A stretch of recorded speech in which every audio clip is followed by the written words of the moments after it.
ছেলেদের মতো মেয়েদেরকেও শিক্ষিত করতে হবে, এই কথাটা বলে তো দেশ থেকে বাল্যবিবাহ দূর করলেন।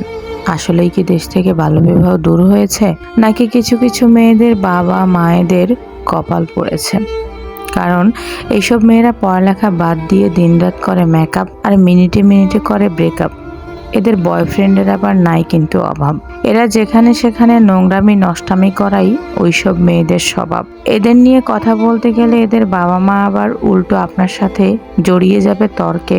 এরা স্কুল ফাঁকি দিয়ে বয়ফ্রেন্ডের সাথে টাইম পাস করে কিন্তু আবার ফারকে। তো দেশ থেকে কি এখনো বাল্যবিবাহ দূর হয়েছে?